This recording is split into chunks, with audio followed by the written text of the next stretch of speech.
Dear Charles, let me take the opportunity to congratulate you, first of all, for the extension of your mandate as President of the Council. So I'm very much looking forward to the second round. Indeed, yesterday, President Zelensky impressively described the unfolding of Putin's war, the atrocities and the cruelties, the ruthlessness of Putin's army, sparing neither children nor women, neither young nor old. And President Zelensky described the courage of Ukrainians who are resisting bravely. They have the whole European Union behind them. Democracies of the world stand together against Putin's war. And if there's anything Putin did not expect, it is our unity, it is the speed of our action, and it is our determination. We will further increase our support to Ukraine, we will sharpen our sanctions, and we will break free from Russian fossil fuels. First on sanctions, the four waves of sanctions we took against Russia are biting hard. They're running deep into the Russian economy, drying out the resources to finance this war.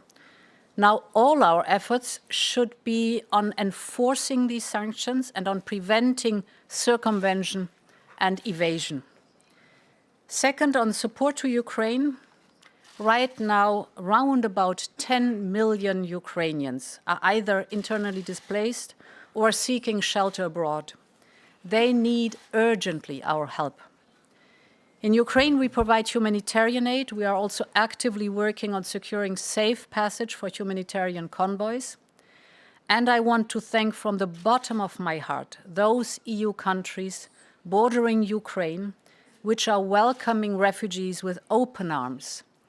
To support them, we have made available important sums of money. I'm talking about the 17 billion euros, mostly from flexibilized cohesion funds. This money can be used for schooling, for housing, healthcare, for example. The amounts are important, but we also need to know that speed really matters at the moment being, and the money is needed now. And this is the reason why we're making sure that 3.4 billion euros of this bigger package of 17 billion will be front-loaded, so to give immediately liquidity to the member states that are hosting refugees. We also support those in Ukraine who so bravely resist the Kremlin's forces. We ramped up our support to Ukraine with 1 billion from the EU budget for military assistance. And many EU members are delivering such assistance on a bilateral basis. On top of this, we have presented measures to support food security and agriculture in Ukraine. Because Putin's war is starting to have a serious impact on food security in Ukraine and globally. Ukraine and Russia together account for 1/3 of the world's wheat exports. Therefore, we must avoid a global food crisis, and we have to act now.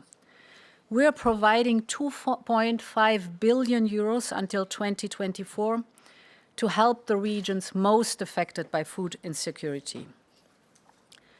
Third and finally, on breaking free from Russia's fossil fuels. This morning, President Biden and I agreed on an unprecedented partnership to reduce Europe's dependency on Russian gas. And in parallel, we agreed in this partnership to really accelerate the green transition. As a first step, the United States will provide us with an additional at least 15 billion cubic meter of LNG this year. In other words, this replaces the amount of Russian LNG for this year.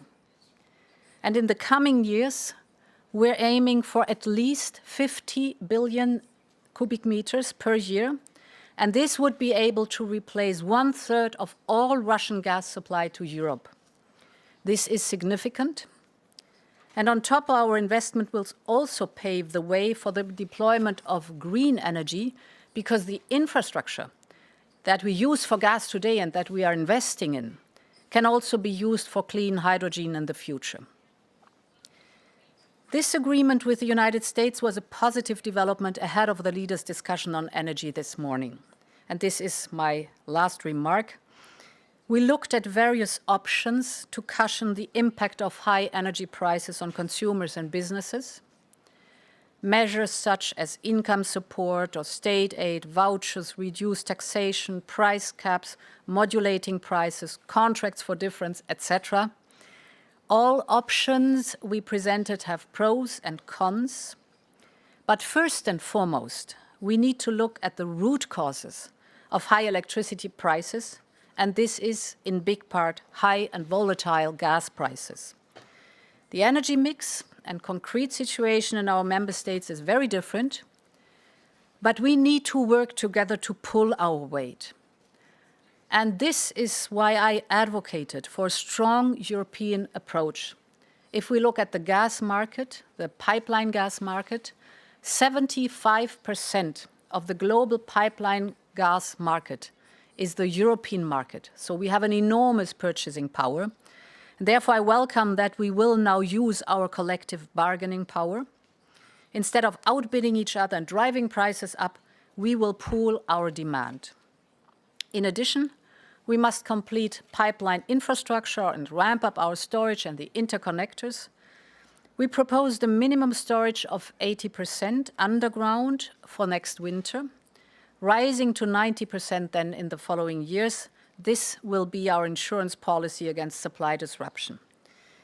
But it is also time to look at the design of our energy market. You know this topic. This is the question of decoupling the gas price from the overall electricity price. We will present options for that in May. Thank you very much.